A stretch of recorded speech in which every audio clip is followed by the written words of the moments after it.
నమస్తే, మహారాణి మీడియాకు స్వాగతం. నేను రామ్. సౌదీ అరేబియా అబుదాబిలో 2 రోజుల పాటు జరిగిన IPL 2025 మెగా ఆక్షన్ నిన్నటితో ముగిసింది. ఈ మెగా ఆక్షన్లో మొత్తం 577 మంది ప్లేయర్స్ పార్టిసిపేట్ చేశారు. వారిలో 182 మందిని ఆయా ఫ్రాంచైజీలు కొనుగోలు చేయగా మిగిలిన 395 మంది ఆటగాళ్లను ఏ ఫ్రాంచైజీ కూడా కొనడానికైతే ఇంట్రెస్ట్ కూడా చూపించలేదు. ఇక ఏదైతే అమ్ముడుపోయిన 182 మంది ఆటగాళ్లలో 62 మంది ఫారెన్ ప్లేయర్స్ ఉండగా మిగిలిన 120 మంది మన ఇండియన్ ప్లేయర్స్.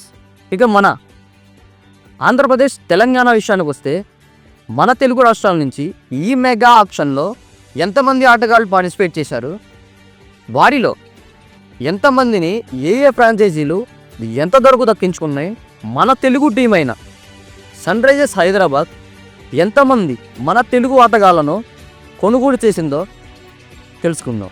వేలంకి ముందే తిలక్ వర్మ ముంబై ప్రాతినిధ్యం వహించాడు గతంలో. ఇప్పుడు కూడా ముంబై ఇండియన్స్ 8 కోట్లకు వేలంకు ముందే రిటర్న్ చేసుకుంది. అదేవిధంగా నితీష్ కుమార్ రెడ్డి గతంలో సన్ రైజర్స్ హైదరాబాద్కు ప్రాతినిధ్యం వహించాడు. ఇప్పుడు కూడా సన్ రైజర్స్ హైదరాబాద్ ఫ్రాంచైజీ వేలంకు ముందే 6 కోట్లకు మళ్ళీ నితీష్ కుమార్ రెడ్డిని రిటర్న్ అయితే చేసుకుంది. ఇక వేలంలో అమ్ముడుపోయారు. మొత్తం వేలంలో 18 మంది ఆటగాళ్ళు పార్టిసిపేట్ చేయగా వారిలో 5 మాత్రమే అవకాశాలు దక్కించుకున్నారు. వారెవరంటే మొదటగా మొహమ్మద్ సిరాజ్.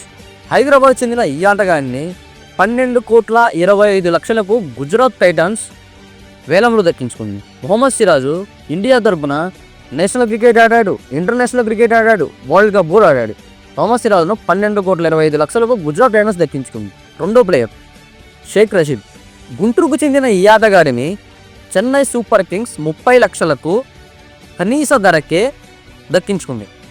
గతంలో 2 సార్లు కూడా చెన్నై సూపర్ కింగ్సే షేక్ రషీద్ను 20 లక్షలకు సొంతం చేసుకోగా ఇప్పుడు 30 లక్షలు పెట్టి సొంతం చేస్తుంది. ఇక మూడో ప్లేయర్ కాకినాడకు చెందిన సత్యనారాయణ. ఫాస్ట్ బౌలర్ను 30 లక్షలకు ముంబై ఇండియన్స్ వేలంలో దక్కించుకుంది. ఇక నాలుగో ప్లేయర్ శ్రీకాకుళంకు చెందిన స్పిన్నర్ త్రిపుర విజయ్ను ఢిల్లీ క్యాపిటల్స్ 30 లక్షలకు దక్కించుకుంది.